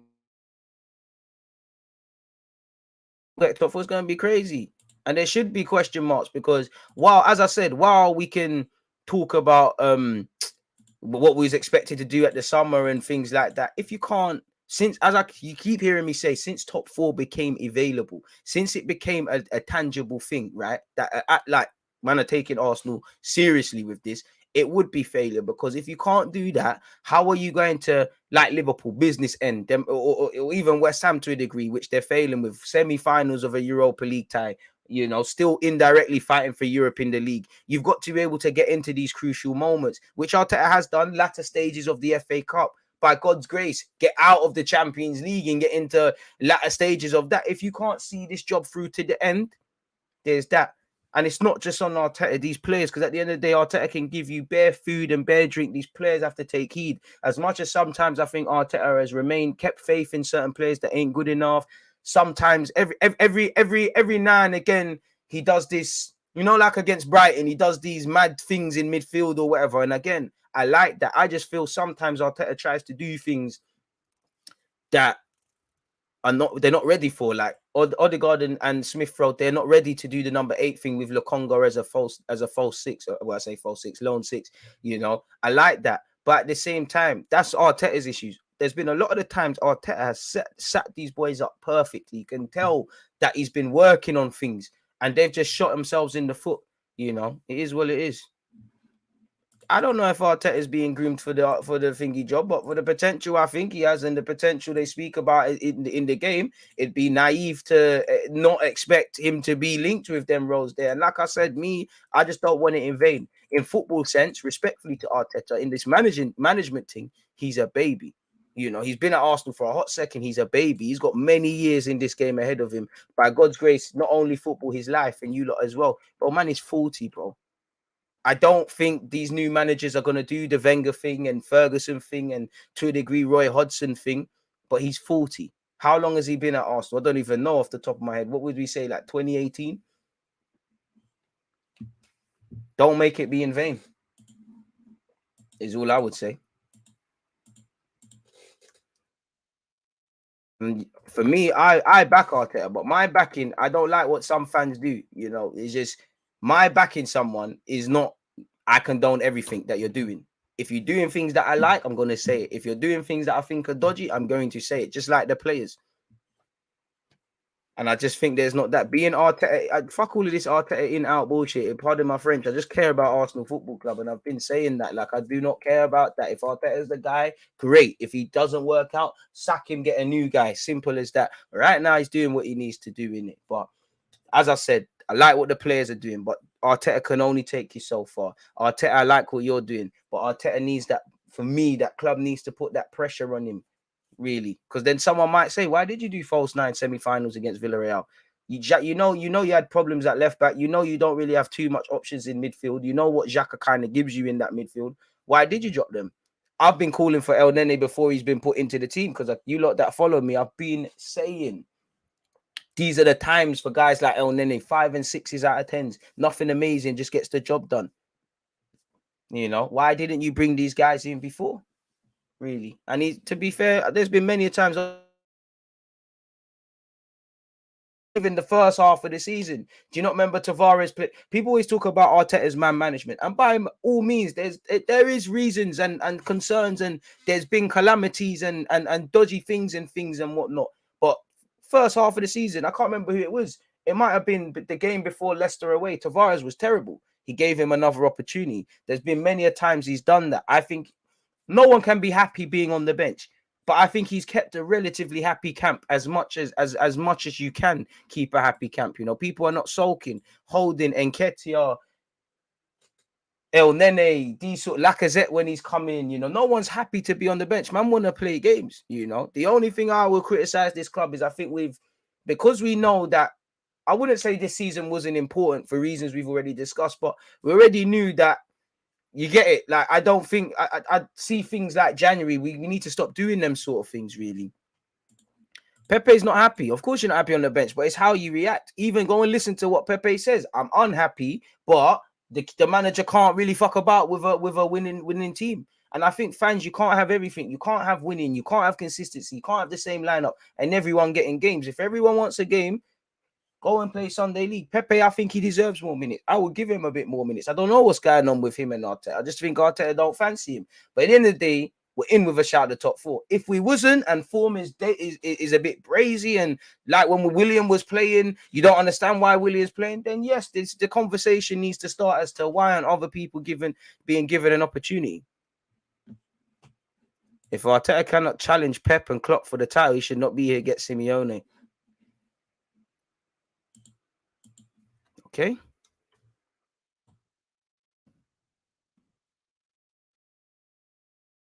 All right. Don't forget, Twitch gang, subscribe with Amazon Prime for free to support the thing. Arteta has one of them faces, so naive, dumb, will just hate, and I don't know about anyone that's just looking at someone and hates the way they look is a dickhead.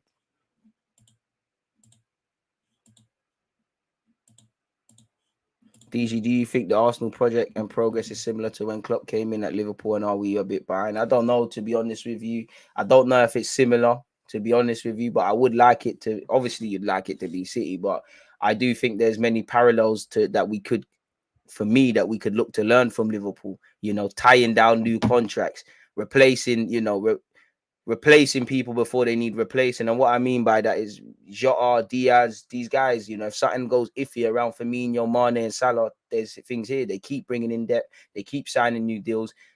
I know they're bringing in depth in the last 12 to 18 months with all the signings, but they've got quite a tiny squad, or operated with quite a tiny squad, or achieved things with a tiny squad.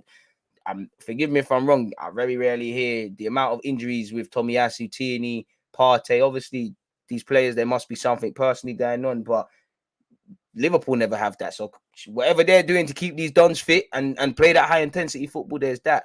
Reinvest in money as well. Look what the Coutinho piece did for them.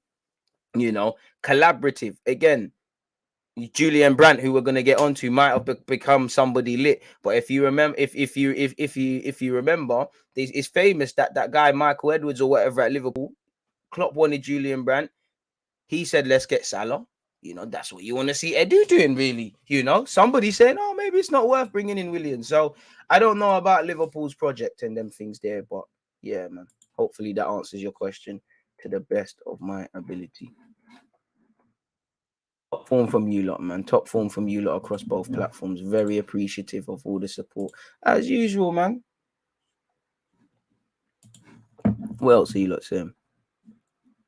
And that's the thing. The process shouldn't be based on one manager. The process should not be based on one manager. You should not be based on one manager. It shouldn't be free from criticism. It doesn't mean getting happy when we're winning and acting like nothing. There's no cause for concern. It doesn't mean doom and gloom and just doing the outing.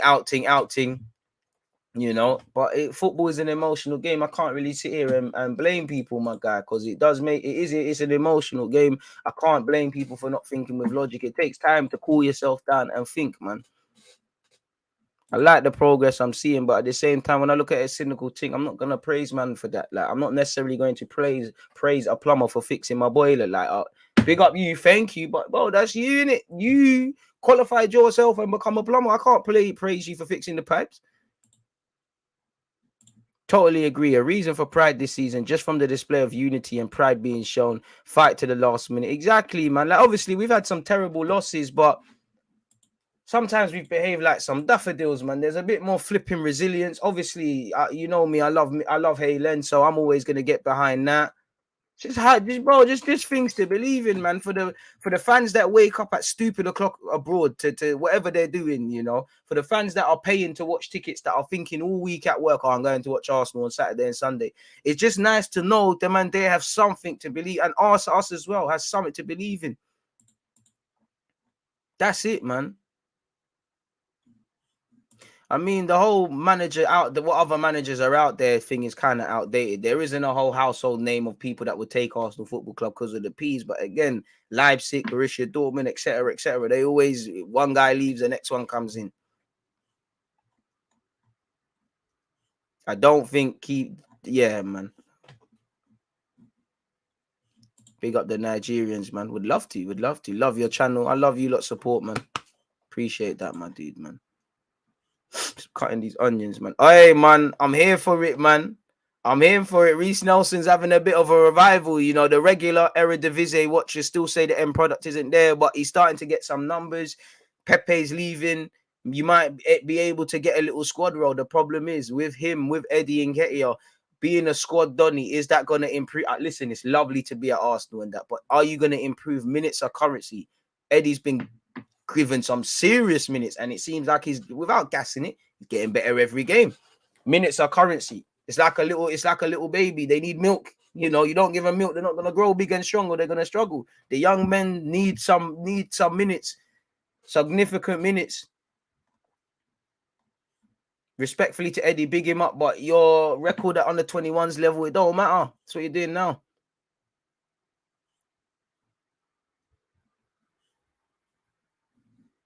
The summer will show us what these men are on, because January showed us a lot of Eddie and Arteta. I think they were just, I think for Arteta, he just was prepared to die on his sword, pause in that, all right, cool, you know what, I know I should have brought a striker in and this, that, and the third. I think Eddie just naive in it. Eddie, I can't lie, you got to do the business next summer as well. Still, everyone does, because I do think obviously, if I'm a manager and you're a manager and you're working with certain players day in, day out, week in, week out, you're going to see them in a different light. But there is that thing about everyone's got their favorites, but Arteta, I just feel certain men are going to let you down. You know, I feel you did it a bit too much last season. I think you do it slightly less, but certain players and certain love stories and certain players that you're building teams around, they're going to let you down, and we're going to keep speaking. Just be a bit more nastier in the right ways, I would say, for me, with Mikel Arteta. You know, are we here to be friends, or we here? Obviously, it needs, any workplace needs to be exciting to work, and people need to want to work. But are we trying to do this football thing or this social club thing? We're not here. Fundamentally, we're not here to make friends. We're here to win trophies. We're here to win games. We're here to put the best performances. Do you know how many footballers aren't friends? It's crazy, man.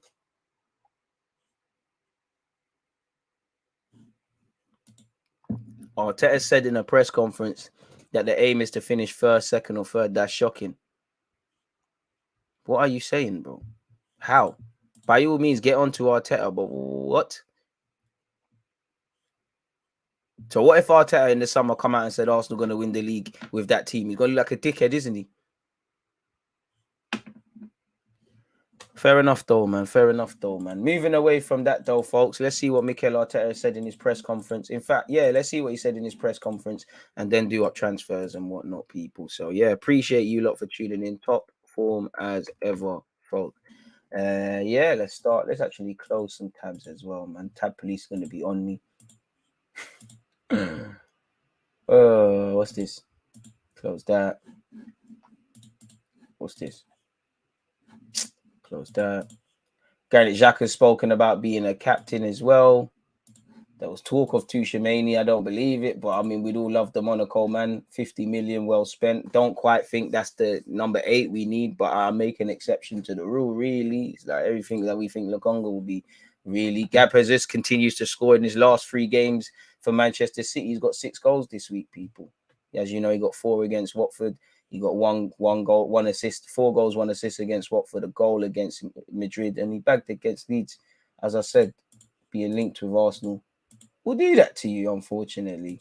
Where's the Julian Brandt thing? So yeah, first thing, and I think the only thing, what was Gabriel's celebration about? I don't know, but I probably just paying homage to his newborn kid, innit? Arsenal target Julian Brandt set to leave.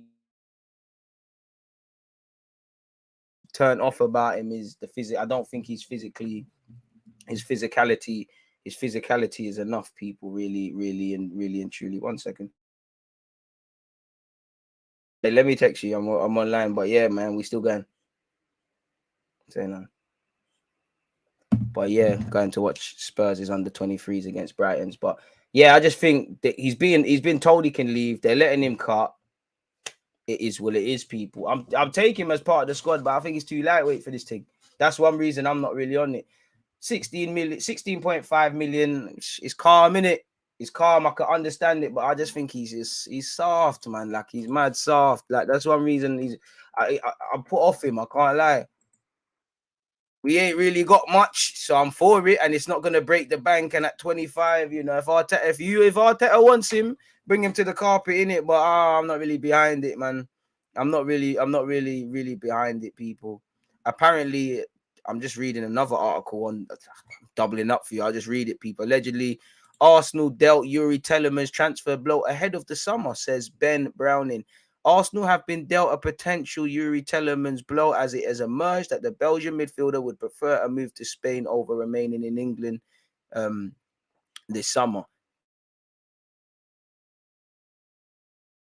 He said he wants to play for Real Madrid. I mean, Barcelona under Xavi, they might take that. They're saying a fee as low as 25 million, people. So I don't know what to believe. You probably have to take that with a pinch of salt, but it is what it is. Julian Brandt has 7 goals and 8 assists in the Bundesliga this year. Homage hype. Brandt could be our Kulusevski. Maybe.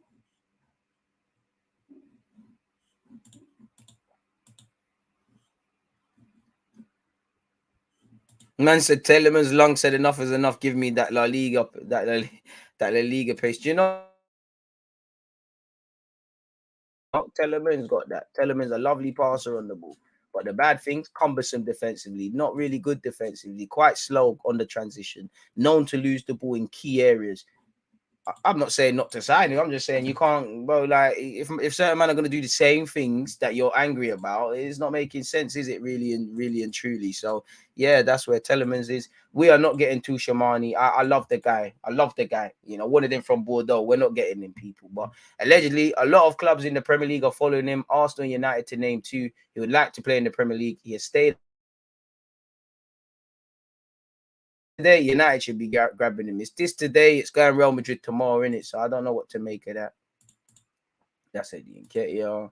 Apparently, Juventus are interested in signing Gabriel. The club will try to enter into negotiation with Arsenal, also focusing on the fact that that Arsenal like several Juventus players, including Arthur. I mean, let's just try and buy Arthur outright. There's no need to be doing any of that. You're just making more holes in the team. Gabriel is more than happy at Arsenal despite firm interest from both Juventus and Barca. I mean, I'd be looking to move. Shout out to the young Kion Edwards. Our 18-year-old has put pen to paper until 2025. So hopefully we never get another Eddie Nketiah situation. So yeah, that's Julian Brandt. Apparently Saliba's dropped a clue of his season. I don't know if this is that. My aim is to finish well.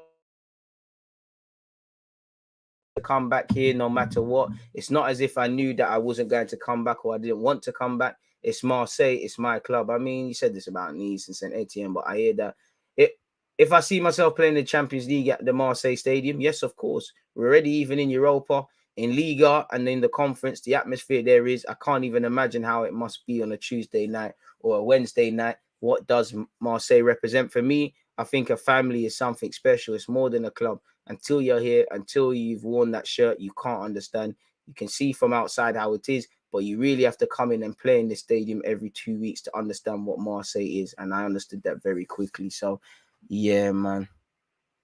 Of course, bro. Saliba's 21 years of age. He'll do a lot of good in the Premier. He'll have a lot of bad moments. Sometimes he's tracking of runners. He will be in for a culture shock with his time on the ball, but he's 21 years of age. Not expecting you to be the finished article. So yeah, apparently XHAKA ready to be captain again after being stripped of the armband in 2019. Better yeah, let's look at the Sky Sports article, man. Yeah, XHAKA. I mean, I'll be honest, big up XHAKA. Tired of this, really. Like, it is what it is, man. Let's just focus on what you're doing today, man. He said, I will never say never. I will never say never. I will fight. That's what I'm getting from him. A captain of Arsenal can be a captain without an armband, and I'm trying to lead the game and players without the armband. But if tomorrow someone from the football club comes and asks if I want to take it, I'll be here because I know I'm ready to do it again.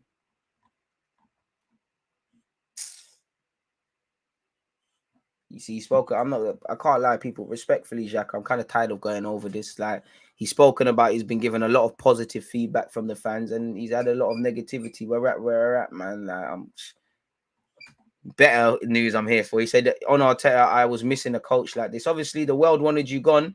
Even me, I wanted you to go because that was. It felt like we got to a very negative point with fans, and something needed to give, really. But he convinced him to say, if every fan or Arteta did say that, but what did you say, Xhaka? MIKEL and I are very close. When he came 2 years ago, he told me exactly what I wanted to hear. I was missing a coach like him, very warm and open with clear ideas, and he's always behind me no matter what people are saying about me. Fair enough. He said, I want to play against the best in relation to the Champions League. I want to play against the best and to achieve the best. The key is to be together and keep the belief. It is always easier if you win to stay together, but the most difficult time is when you lose. You have to stay strong with each other. I'm very proud of myself. Big up you, XHAKA, and everyone else. We are feeling very good as a team. There's a lot of respect. We laugh together. We are sad, disappointed together. As I always say, we win, lose, and draw together. That's part of our job.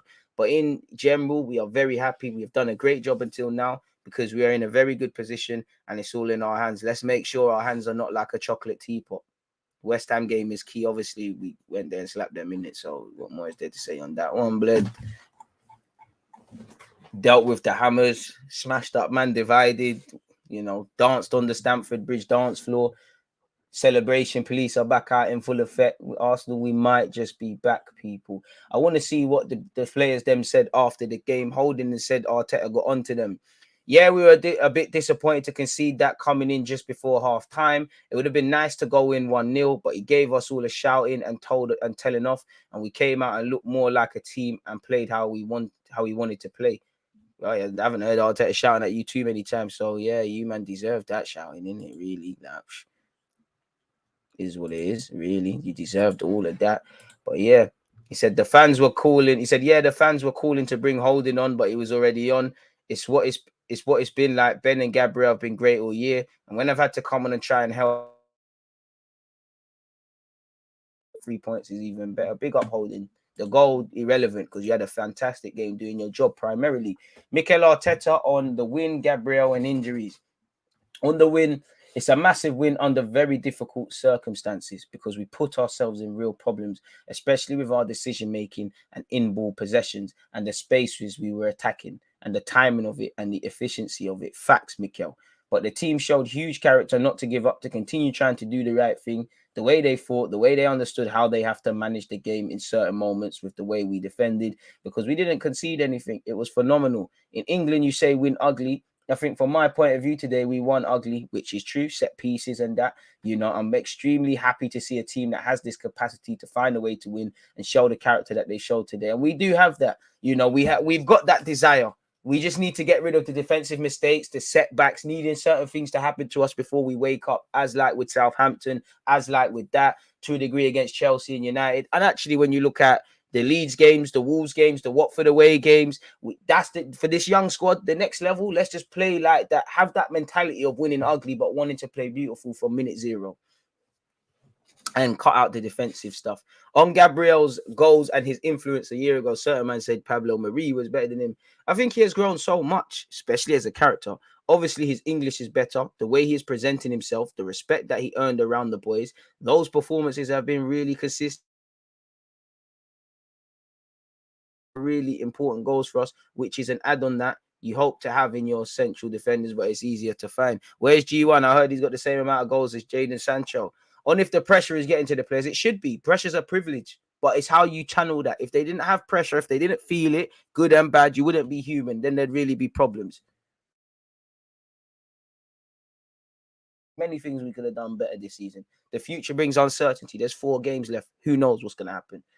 We can only affect the present. So no, I think when you have to pass the ball from A to B under pressure or under no pressure, I think this is an excuse. Today, we're just sloppy at times, imprecise, and that led to a game that we didn't want to play in many moments, but we recognized that, and sometimes it happens. To play here against this team is not easy at all. We found another way to win the match, and that gives me confidence because let's be real, we were meaty. There were shaky moments, so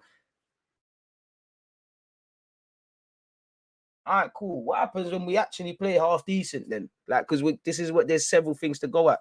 He spoke on the fitness surrounding people. He said Ben got injured against United. He felt a muscular problem and we checked him and we still have to assess him in the next few days to see how he is. But Kyle was fine. He was really fatigued and he has been through a little injury as well.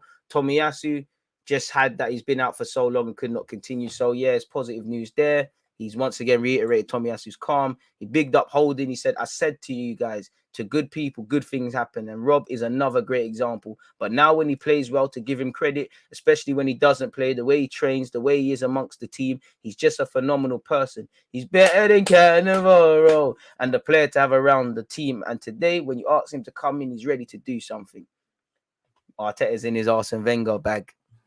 He's in his Arsene Wenger bag, people. He said, well, mathematically, everything is open. So we're going to have to go to Leeds and win again, because everybody is going to put pressure, because everyone wants to play in the position we are in right now. We have to handle that. And we have a great opportunity and willingness and motivation we have is driving us to continue to do something.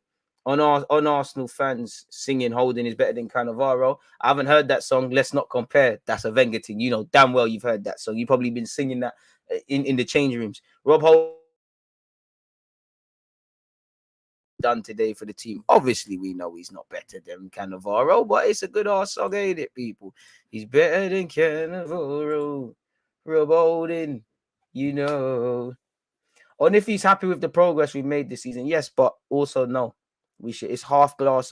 The glass is half empty, half full. We should want more. We should be very happy with the progress, but at the same time, we should rest on our laurels. We should hold ourselves to these improved high standards we've set. You know, as I always say, sometimes we've won. You know, if on what Arsenal have been, it's a good game against West Ham, a good victory. If we was to judge it on what we would define probably as an acceptable top four challenging team playing against a team that's probably looking more should look more fatigued than us, then the man said it. You know, we weren't playing our game, we weren't passing the ball well.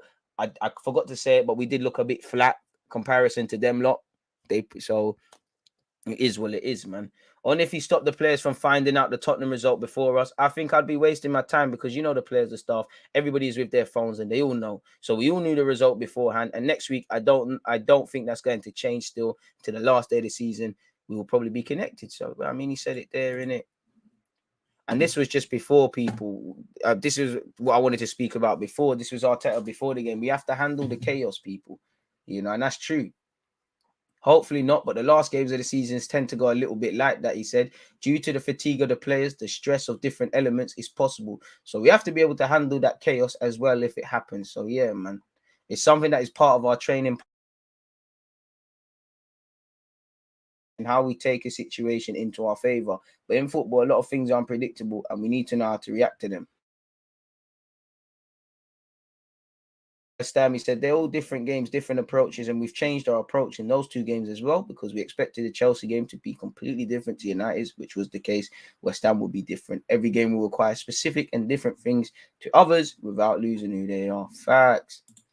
Pardon me. And he said we have a different environment now. We have very different players in the squad, and we have a very different environment. I think the unity that exists right now between the team, the staff, our supporters, and externally is completely different, and it's very beneficial for our team. Obviously, how the team has evolved in its understanding of what we want to do is much better. The execution of it is much better. The consistency of results is better, and what we're trying to do is seek for improvement every single day. And probably what we did a year ago is what you see now. Fact. And I did find this very interesting with Eddie. He said Eddie has improved a lot, people, because he doesn't give us anything else than the best every single day. The way he trains, the way he wants to improve, the attention that he plays, how he behaves when he plays, when he doesn't. He's just a phenomenal player, and he has shown, not to me, I think to the whole team. That's why he's so respected in the dressing room, the type of person he is.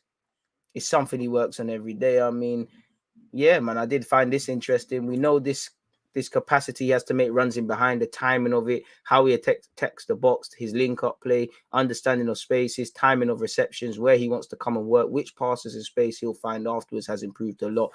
They're the things you want to see brought to your game. So yeah, he went on to speak about anything can happen, really. So yeah, man, G1, I see you sent a link. Love for that, bro.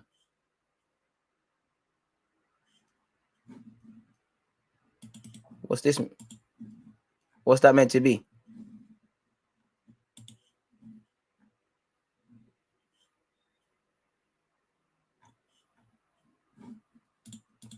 I'll just leave football Twitter to be football Twitter. All right. Without solid foundation, we'll just be out the Champions. But next year could be the worst thing for Arsenal if we get Champions League, because it's bare games. There's none of this luxury of playing once a week. You got a naive squad, Brazy, man. Emre's thing was dead, man.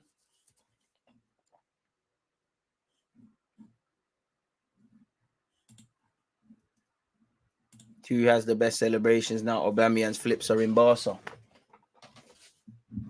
Everyone's celebration at Arsenal's kind of dead, isn't it? We can't even do a knee slide. I'd say Tavares, you know, because that I felt that even though the knee slides were dead against United, I can't even do it. The cannon thing he did was lit still. That was an elite cannon from him. I don't know though, man. Anyway, Lacazette, man, passion merchant settings. You lot of Spurs, Chester United, man. Always twerking for them Spurs twats, man. I get it though. I would do the same thing. New deal for Eddie, then hit out loan, man. Hit out the loan thing. Come on, man. Whose man is it? Just get them out of this chat, man. You're just chatting shit.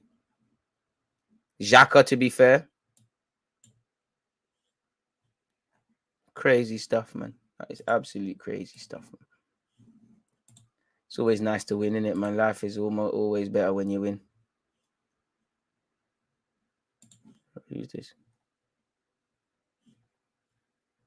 I always get scared with. Bro, I always get scared. People at me on Twitter, boy. Fair enough. Big up Max William London.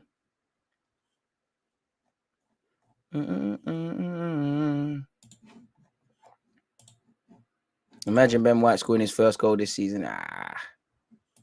Romero's a good quality defender, man. I know he plays for Spuds, but you have to be like, oh, there's a reason he was in Italy and Juventus didn't take him, and there's a reason and all of that. Nah, he's lit, man.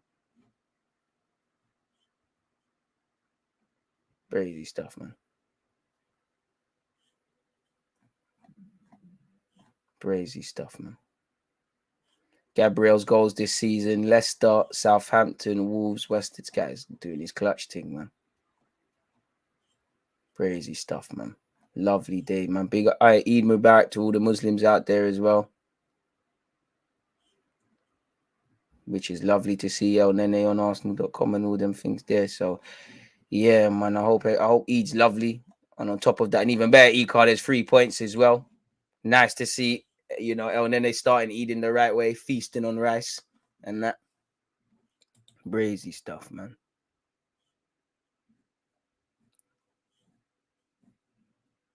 So, yeah, man. Who is your player of the season?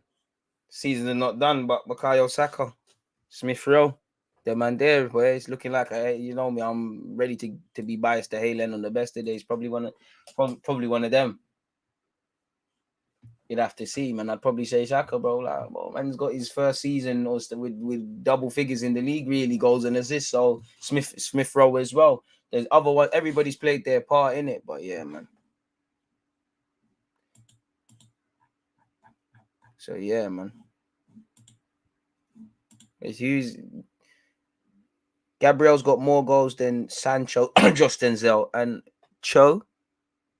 I don't know who that is, bro. I know who Sancho is, banter aside. He's actually a good winger. Hudson-Odoi, who's that? As I say, he's a winger in the left back and back three, and I don't know them guys. They're not serious guys, man. HD Cups merchants. But on that note, though, people, we've been here for an hour and 42 minutes.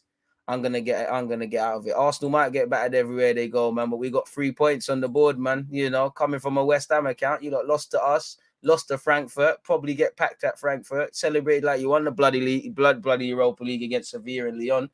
Irons. Come on, big up you lot. Myth.